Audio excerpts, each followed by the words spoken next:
తాగి డ్రైవ్ చేయడం వల్ల కాన్షియస్నెస్ లేకుండా ఎంత స్పీడ్ వెళ్తున్నామో తెలియకుండా దేనికో దానికి తీసుకొచ్చి చనిపోతూ ఉంటారు. ఇలా చనిపోయినప్పుడు చాలా వరకు చూసేది ఏంటంటే ఇద్దరు కూడా చాలామంది చెప్పారు, 2-3 వాళ్ళు చనిపోయినా వాళ్ళకి పైసలు ఏం రాలేదు. ఎందుకంటే వాళ్ళు ఇన్సూరెన్స్ మెయిన్గా వెహికల్కి ఇన్సూరెన్స్ తీసుకోవట్లేదు.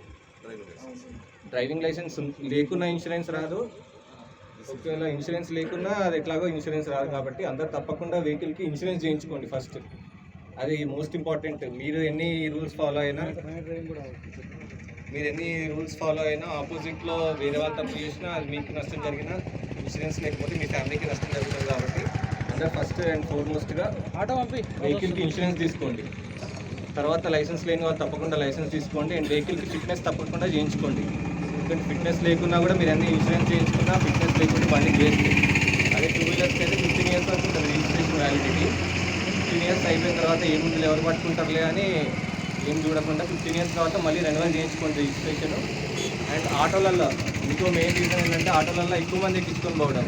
ఇప్పుడే చూస్తూ ఉన్నాం, ఒక ఆటోలో 4 in all అంటే 4 ఉండాలి మొత్తం, కానీ 10 మంది 15 మంది. ఆటో కంట్రోల్ ఉండదు, అంతమంది ఎక్కితే మెయిన్ బ్రేక్స్కి కంట్రోల్ ఉండదు. అంత ఏదైనా అడ్డు వచ్చినా సడన్గా బ్రేక్ వేద్దామంటే పడదు, అది పోయి గుద్దుకొని దానివల్లే చాలామంది యాక్సిడెంట్ అవుతూ ఉంటుంది. సో ఆటోలో కానీ ఈ గూడ్స్ క్యారేజ్లలో మనుషులు ఎక్కించుకొని పోవడం కానీ వాటిని తగ్గించుకొని మీ బాధ్యతగా హెల్మెట్ పెట్టుకోండి. బండికి ఇన్సూరెన్స్ ఫిట్నెస్ అవన్నీ సరిగ్గా చేయించుకొని మీతో పాటు మీకు కుటుంబానికి కూడా ఇది ఒక భరోసా ఇస్తున్నట్టు ఉంటుంది. సామాన్లు ఎక్కించే వెహికల్ సామాన్లు ఎక్కియాలి, ప్యాసింజర్ ఎక్కించే వెహికల్ ప్యాసింజర్ ఎక్కియాలి. అర్థమైందా? అది చిన్నపిల్లలు కూడా బండి చేయకూడదు, ఇది మెయిన్. ఏడుస్తాడు మా వాడు సాధిద్దాంలే కొన్నింటి చెప్తున్నారా మనం. చిన్నపిల్లలకు పొరపాటున కూడా వెహికల్ చేయకూడదు, మైండ్ డ్రైవింగ్ చేయకూడదు. చేస్తే ఏమవుతుందంటే ఆ ఓవర్ మీద కేసు అవుతుంది. బండి ఇచ్చిన ఓవర్ మీద కేసు అవుతుంది.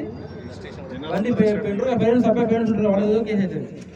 అబ్బాయి మీద ఆ పేరెంట్స్ మీద ప్లస్ బండి ఓవర్ అవుతుంది కేసు.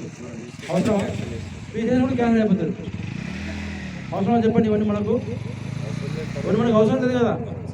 మన నెగ్లిజెన్స్ మనది అంతే, అవునా? మన కాన్షియస్గా బండి నడిపితే కాదు. చిన్నపిల్లలు కూడా బండి ఇవ్వకూడదు, పొరపాటు కూడా ఇస్తారా ఎవరన్నా? ఇవ్వకూడదు,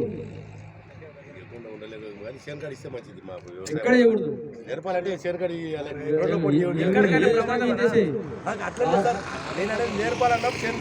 అందరికి వ్యవసాయ కుటుంబాలు పొలాల కడిసి ఎవరు ఉన్నారు కాబట్టి రోడ్లకు లేవుడు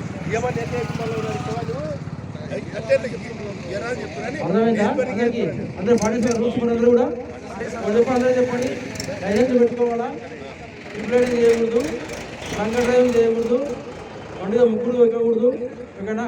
రాంగ్ సైడ్ డ్రైవింగ్ చేయకూడదు, టెలిఫోన్ డ్రైవింగ్ చేయకూడదు, మైండ్ డ్రైవింగ్ చేయకూడదు, ఓకేనా?